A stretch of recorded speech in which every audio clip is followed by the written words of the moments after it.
राम नाम अति मीठा है, कोई गा के देख ले। आ जाते हैं राम, कोई बुला के देख ले। आ जाते हैं राम, कोई बुला के देख ले।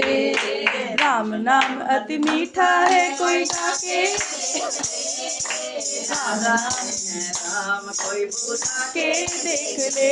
ऐसा मीठा लगता है। हनुमान जी को कितना मीठा लगा था जिन्होंने सिर्फ यही गाया, श्री राम जय राम जय जय राम, श्री राम जय राम जय जय राम, श्री राम जय राम जय जय राम, श्री राम जय राम जय जय राम, श्री राम जय राम जय जय राम, श्री राम जय राम जय जय राम, श्री राम जय राम जय जय राम, श्री राम जय राम जय जय राम, श्री राम जय राम जय जय राम। देखो रावण को जब लंका दी थी तब शंकर रूप में कितने दयालु थे, और हनुमान जी के रूप में इन्होंने इतनी सुंदर मैल लिखी थी।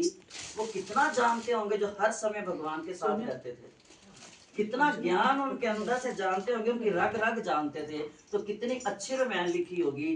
लेकिन जब वाल्मीकि ऋषि सारे इकट्ठे हुए, उन्होंने बोला आपकी रामायण जब उन्होंने देखा पढ़ी तो बोला हो ये जो हमारी रामायण है ये फीकी पड़ जाएगी।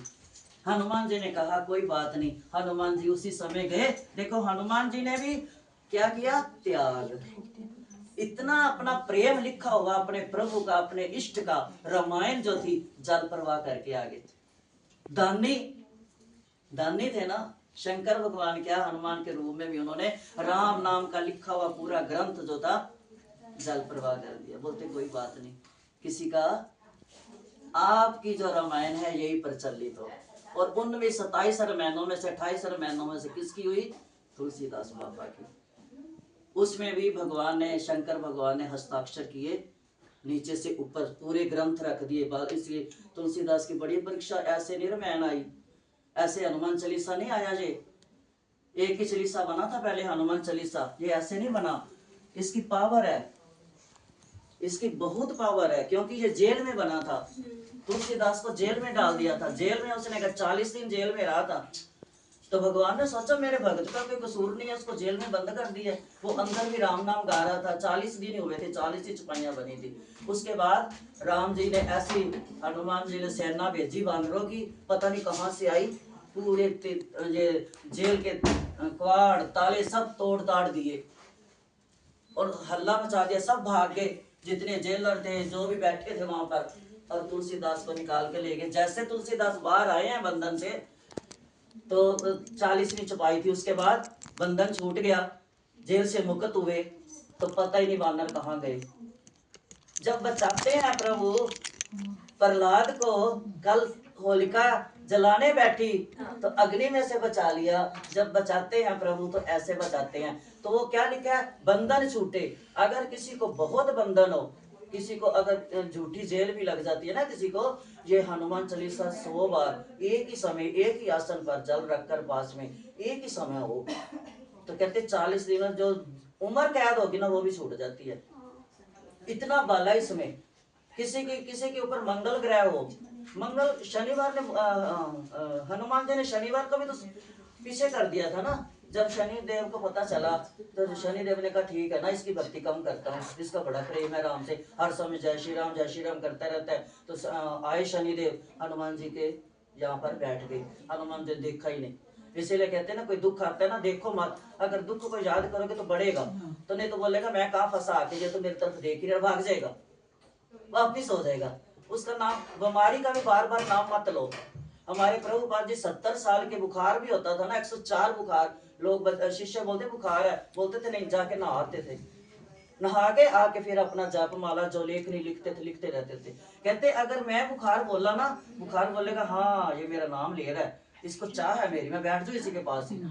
फिर हम उसको और पालते पोसते हैं, फिर और वो कहता है यहाँ अच्छी जगह मिली है मेरे को। इसलिए कहते राम का नाम लो, अगर राम का नाम बढ़ता है तो बीमारी का नाम भी तो बढ़ता है ना। ठीक है, उसको पता है शरीर को रोग लगा तो ठीक करना है, हाँ उसको कहो ठीक है, इतना चला कि तेरा हम नाम कर सके।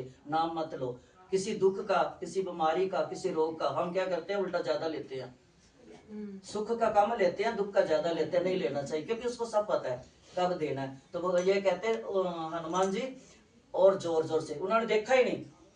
हनुमान जी पहले बैठे थे, खड़े होके नाचने लगे, और जब खड़े होकर श्री राम जय राम करने लगे तो वो लटक गया नीचे, शनिदेव लटक गया नीचे, जैसे वो रगड़ता गया सड़क के ऊपर, हनुमान जी और बोलते चीखता रहो चिल्लाता रहो। तो इसने बोला शनिदेव ने, हनुमान मैं माफी मांगता हूँ, मेरे को माफ करो माफ करो माफ करो। बोलते नहीं ऐसे नहीं, मैं तो मेरे को वचन दे। बोलते क्या? बोलते जहां पर राम का नाम होगा, अपना नहीं बोला, जहां पर राम का नाम होगा, सुंदरकांड होगा, रामायण होगी, राम नाम होगा, वहां से 100 मील दूर तक तू झांकेगा भी नहीं उनके घर। फिर हम कैसे कह सकते हैं सुंदरकांड पढ़ने वाले की हमारे ऊपर शनि ग्रह है? उन्होंने बोला था 100 मील तक भी, तो बोलता है बाद आतिया यथा मैं आपको वचन देता हूँ कि जहां पर आपके भक्त बैठे होंगे, जिस घर में सुंदरकांड का पाठ होगा, रामायण का पाठ होगा, रामायण पढ़ी भी होगी ना, उसके दर्शन भी करते होंगे, तो मैं उनके घर के क्या उनके 100 मील तक चारों तरफ नहीं झांकूंगा। ये हनुमान जी से शनि देव ने वरदान लिया हुआ है। तो इसलिए बेझिझक होकर अपने आप को ना समझो मंगल ग्रह है, शनि ग्रह है, कुछ नहीं है। ग्रह क्या है? अगर मंगल की हम चिंता करें तो भगवान मंगल ही तो है हमारे, मंगल भवन अमंगल हारी। फिर अगर हम कहते हैं चंद्र दोष है, तो रामचंद्र जिनके नाम के आगे चंद्र लगा हुआ है, वो क्या दोष हमारे ऊपर आएगा, है ना? तो ये है कि हम बिल्कुल निश्चिंत हो जाए जी। कल की होली से यही सीखो, 3 पात्र हैं, तीनों से यही सीखो, प्रहलाद से यही सीखो कि हमारी भक्ति जो है विश्वसनीय हो, दृढ़ हो, अटल हो, और ध्रुव की तरह अटल विश्वास हो कि हरि मेरा कुछ भी बिगाड़ने नहीं देगा, चाहे मेरा बाप कितना भी विरोधी हो जाए। घर के तो विरोधी थे, अर्जुन क्या था? घर से तो सताया हुआ था। मीरा क्या थी? घर से तो सताई हुई थी। कोई बाहर वाले थोड़ी सता रहे थे, पहले घर वाले शुरू होते हैं ना, फिर ही बाहर वाले सताते हैं। तो घर के ये सब जो है गृहस्थियों के लिए ही भगवान ने सारे ग्रंथ, सारी पूजा पाठ जो है हमारे लिए बनाए। पहले साधु संत क्या गृहस्थाश्रम को क्यों उच्च बोला है? इसलिए कि जो साधु संत होते थे, गृहस्थियों के घर से जब भिक्षा लेने आते थे, वो भिक्षा देते थे, कुछ दान पात्र करते थे, तो ऋषियों को कुछ करना नहीं पड़ता था। जो तप करते थे, गृहस्थियों को आधा फल उनका घर बैठे मिल जाता था।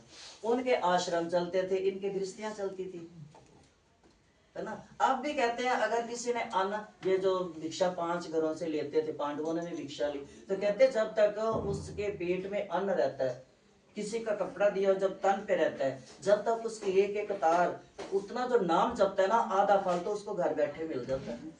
जब तक उसके घर में और उसके पेट में उनके घर का अन्न है, बिना किए कुछ भी जतन किए, पाठ पूजा किए, सब मिल जाता है। तो इसलिए गृहस्थियों को बोला था कि आप कोई भी घर में आए उसकी सेवा करो। भगवान ने खुद ब्राह्मण पूजा करके, ऋषियों की पूजा करके, निर्धनों की पूजा करके, और तो कहां तक हमारे चैतन्य महाप्रभु ने, राम जी ने किसको तारा?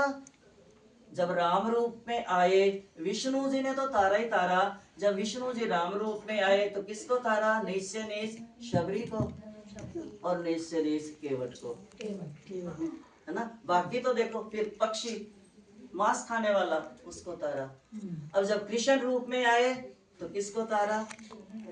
कुब्जा को, जो 7, बाकी तो सबको तारा ही तारा है, लेकिन जिनसे लोग घृणा करते थे उनको तारा, है ना? उनको तारा। और कृष्ण रूप ने कईयों को तारा, सुदामा, विपर, गरीब को तारा। अब जब ये चैतन्य रूप में आए तो भगवान तारने वाले तो है ना, तो किसको तारा? एक कुत्ते के बच्चे को भी तार दिया।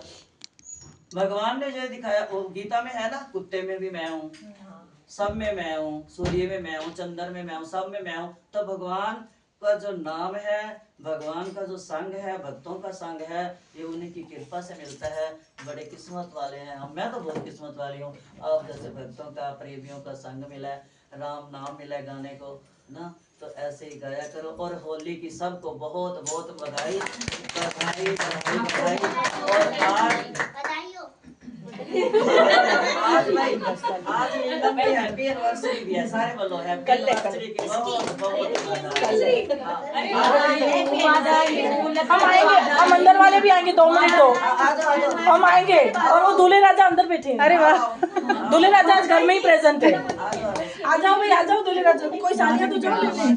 तो आज हमारे महाप्रभु चैतन्य का भी जरा बोल दो happy birthday to you Mahaprabhu Chaitanya happy birthday to you happy birthday to you Shri Chaitanya Mahaprabhu. आज उनका जन्मदिन है जिन्होंने सारे विश्व में हरे कृष्ण महामंत्र का डंका बजाया। आप करुणा के सागर करुणा अवतार लेकर आए, सबको गले लगा कर सबके घर में जाकर, किसी का दरवाजा बंद होता था ना उसके आगे बैठकर जप करने लग जाते थे। इतने करुणा रूप लेकर आए थे।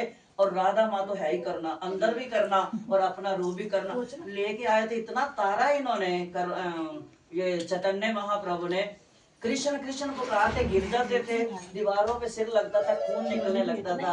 जो साथ में होते थे वो तो बोलते थे बस मेरा यही दिल करता है हर समय पुकारता रहो पुकारता रहो पुकारता रहो। आओ जी जन्म हैप्पी एनिवर्सरी की बहुत बहुत बधाई।